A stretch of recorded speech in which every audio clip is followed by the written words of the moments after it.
ಉಪರಾಷ್ಟ್ರಪತಿ ಜಗದೀಪ್ ಧನ್ಕರ್ ಅವರು ಜುಲೈ 20ರಂದು ರಾಜೀನಾಮೆ ನೀಡಿದ್ದಾರೆ.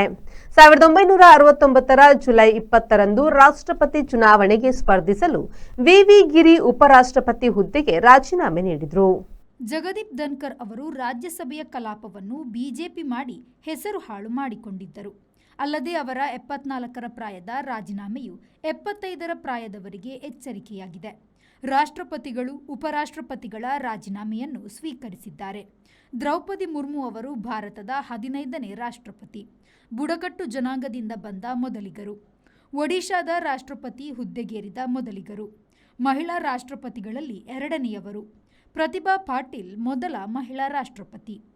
ದಕ್ಷಿಣ ಭಾರತದಲ್ಲಿ ಆಂಧ್ರದಿಂದ ಸಂಜೀವ ರೆಡ್ಡಿ, ವಿ ಗಿರಿ, ರಾಧಾಕೃಷ್ಣನ್, ತಮಿಳುನಾಡಿನಿಂದ ವೆಂಕಟರಾಮನ್, ಕೇರಳದಿಂದ KR ನಾರಾಯಣನ್, ಮಹಾರಾಷ್ಟ್ರದಿಂದ ಪ್ರತಿಭಾ ಪಾಟೀಲ್ ರಾಷ್ಟ್ರಪತಿಯಾಗಿದ್ದಾರೆ. 1977ರಲ್ಲಿ ಹಂಗಾಮಿ ರಾಷ್ಟ್ರಪತಿಗಳಾಗಿ ಆಗ ಉಪರಾಷ್ಟ್ರಪತಿಯಾಗಿದ್ದ ಕರ್ನಾಟಕದ BD ಜತ್ತಿ ಇದ್ದರು. KR ನಾರಾಯಣನ್ ಅವರು ದೇಶದ ಮೊದಲ ದಲಿತ ರಾಷ್ಟ್ರಪತಿ. ಜಸ್ಟಿಸ್ ಮೊಹಮ್ಮದ್ ಹಿದಾಯತುಲ್ಲಾ ಅವರು 2 ಬಾರಿ ದೇಶದ ಹಂಗಾಮಿ ರಾಷ್ಟ್ರಪತಿಯಾಗಿದ್ದರು. ಜಾಕಿರ್ ಹುಸೇನ್ ಅವರು ದೇಶದ ಮೊದಲ ಮುಸ್ಲಿಂ ರಾಷ್ಟ್ರಪತಿಯಾಗಿದ್ದರು. ಇಂದಿರಾ ಗಾಂಧಿಯವರು 1969ರಲ್ಲಿ ಅಧಿಕೃತ ಅಭ್ಯರ್ಥಿ ವಿರುದ್ಧ ಬಂಡಾಯ ಅಭ್ಯರ್ಥಿ ಗೆಲ್ಲಿಸಿಕೊಂಡಿದ್ದರು. Bureau report V4 news, Delhi.